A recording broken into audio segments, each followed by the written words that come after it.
I accept, I receive. I believe that all I need, I have now.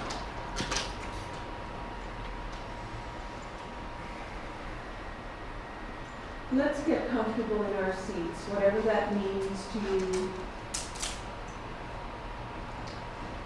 Knowing that the chair supports you and the earth supports the chair. And you don't need to hold yourself up right now, because the earth is doing that for you. And we know that we have all we need now. And the reason we know that is because we are divine. We have within us the same divinity of Jesus Christ, our way shower. We can rest in that knowledge. We can know that anything we are faced with, we have what we need to be there with it.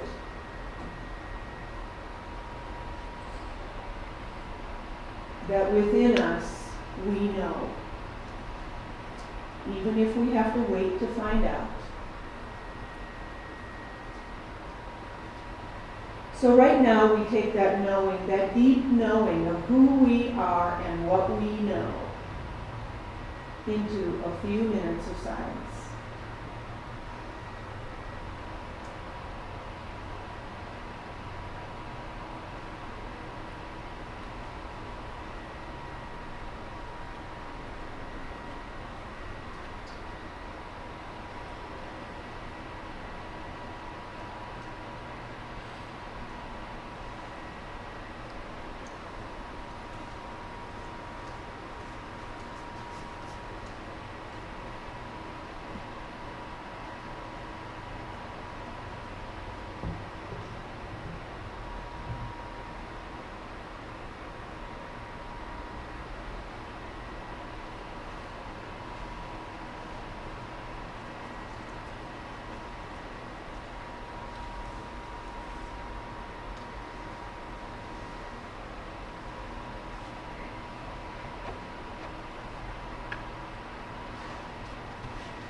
As we return to this place and time, we know that we have right with us at all times the place of peace where we just were. Let's take a breath right now, breathing in that peace. And releasing anything we don't need here.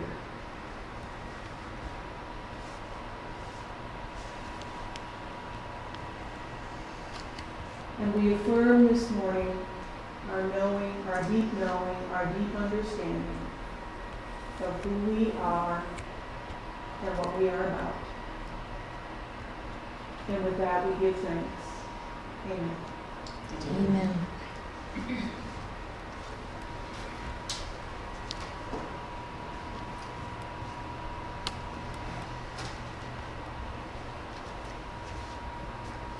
So the title of my talk today is Willing or Willful? Willing or willful? What are we? And if we feel a little extra willful sometimes, how can we get to something that's a little more willing, a little more relaxed?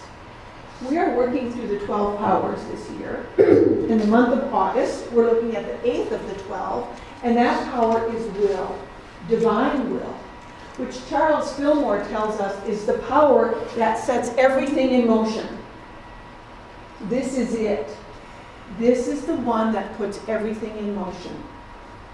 And we have the disciple, Matthew, to represent divine will. And this passage, as Jesus was walking along, he saw a man called Matthew sitting at the tax booth.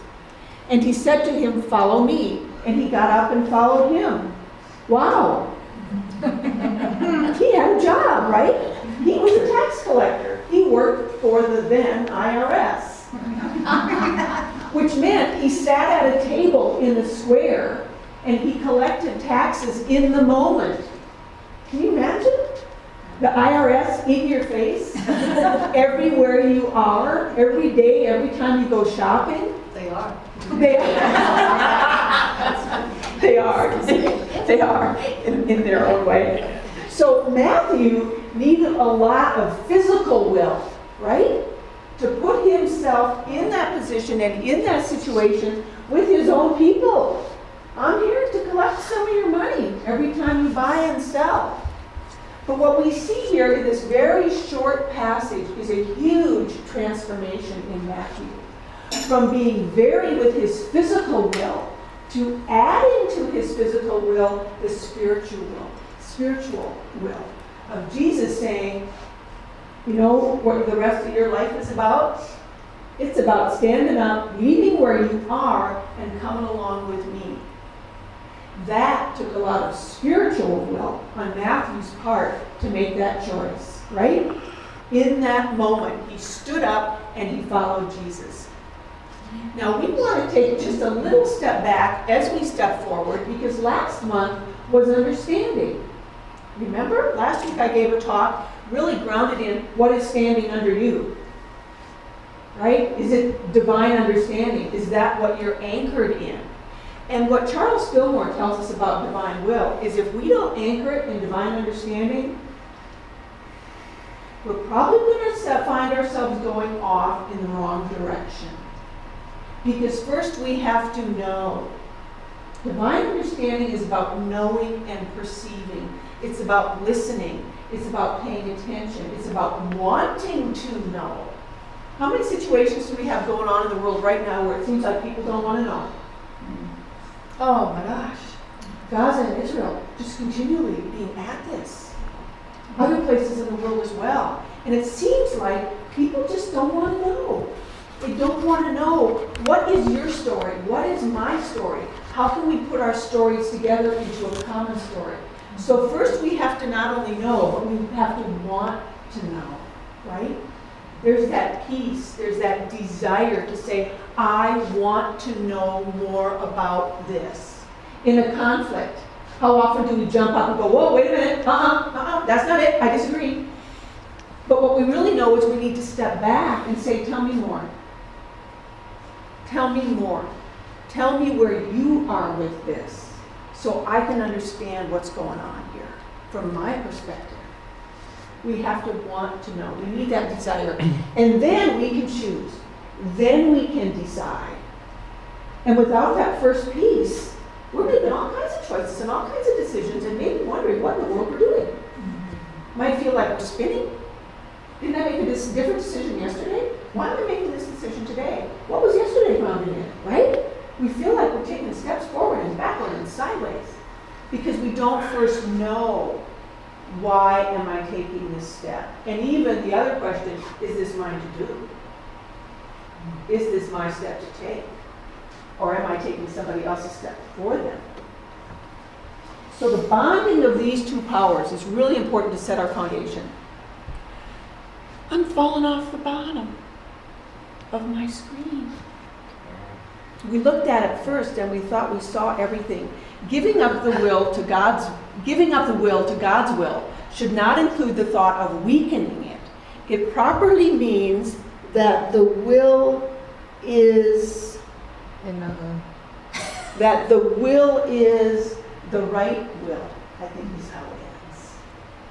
So what this statement says is, we talked about what is God's will for me. And sometimes we almost separate it, right? Like, what is God's will for me, right? Like I have to go somewhere else and find out what is God's will. But where is God's will? It's right here. So seeking God's will should not include the thought of weakening our will, but grounding our will in our divinity, in our knowledge of who we are. Isn't that fun? Oh, Faith in humanity restored. So there's will in action, right?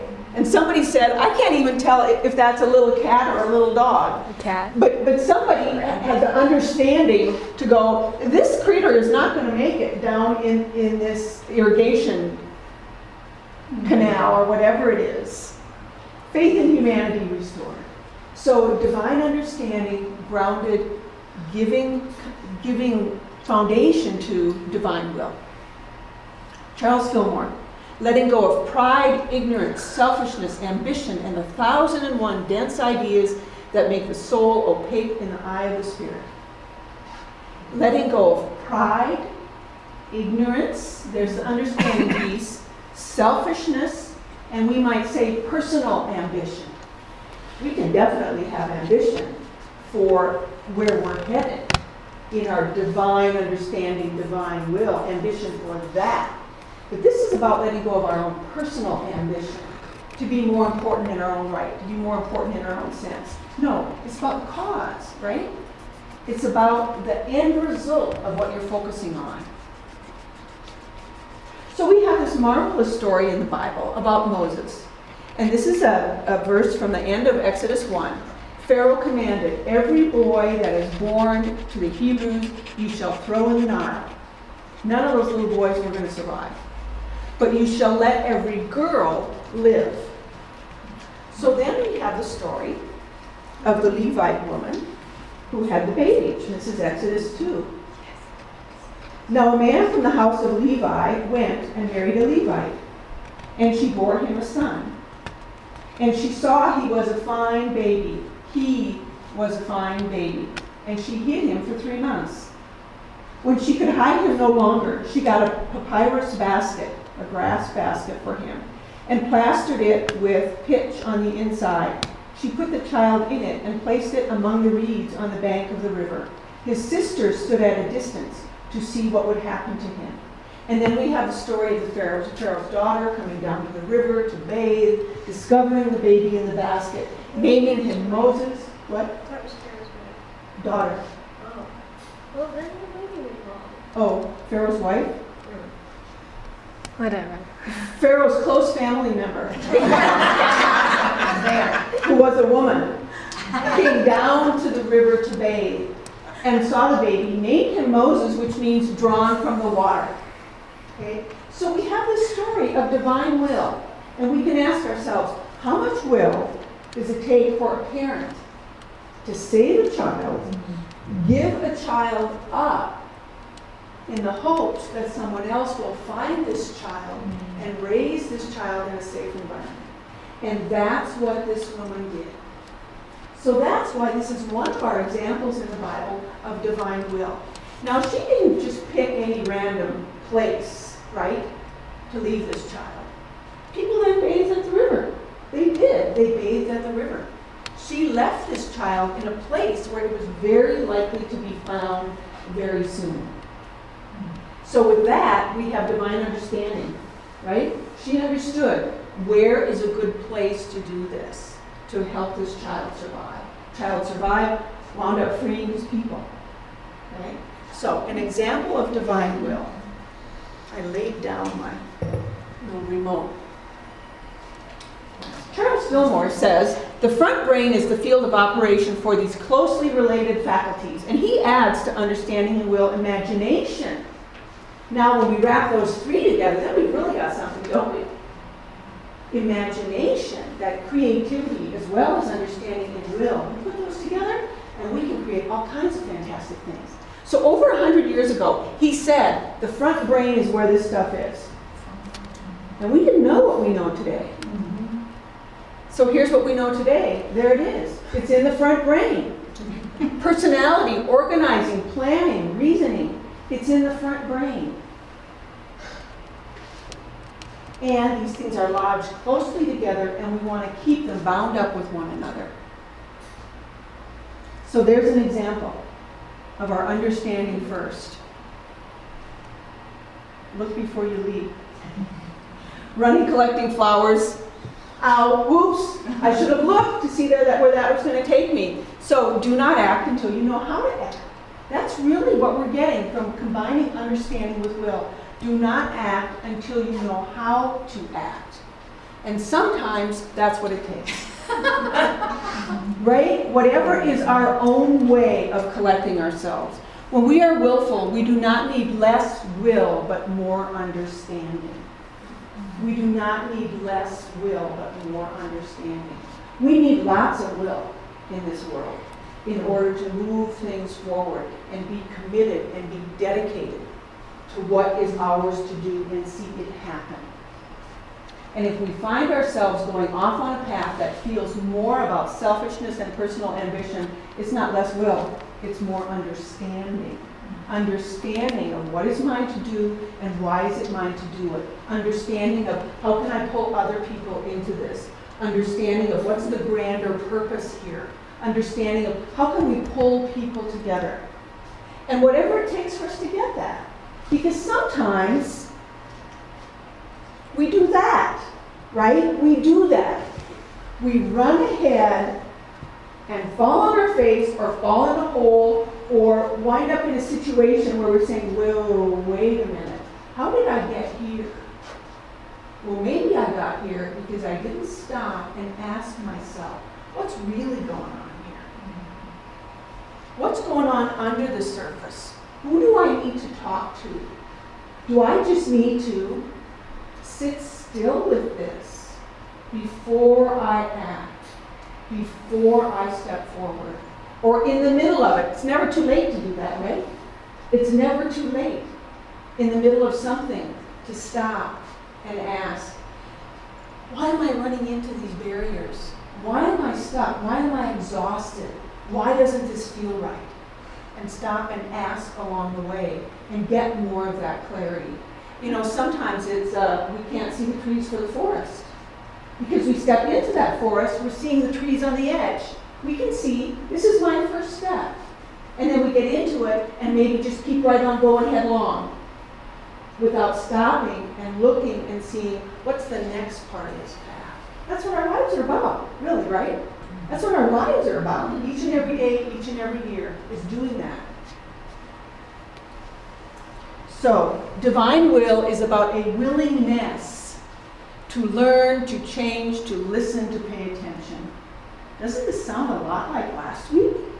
Divine understanding? Very similar. Willingness to learn, willingness to change, willingness to grow and move. So I have 3 affirmations here, and if you would say these with me. I release all willfulness, selfish goals, and personal ambition. Because that's what willfulness is, without divine will underneath it. It's about selfish goals and personal ambition. And when we release that, we open the way for something else to happen. With me? My understanding is open and my will is alert. Alert. My will is alert. You know, both the girls are back in school. I've been for a little over a week. And we've already got stuff coming home, right? Where one of them is saying, here's what happened today, and I'm not sure what to do about it. Right? Here's what happened, and I'm not sure what to do about it. It feels like there's something I need to do, but I'm not sure what it is.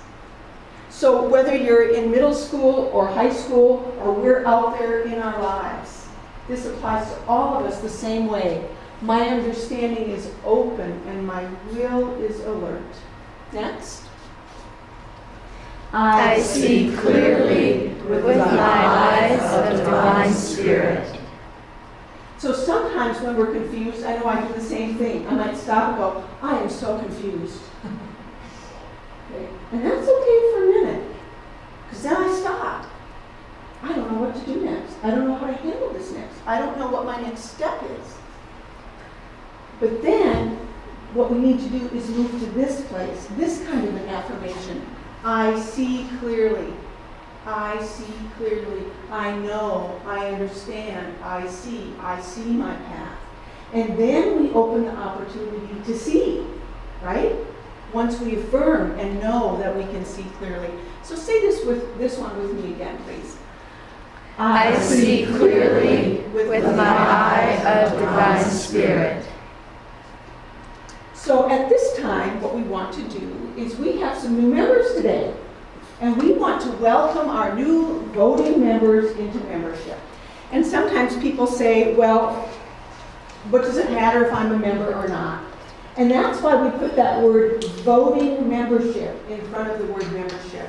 Because really, what you can do that other people can't is you can vote.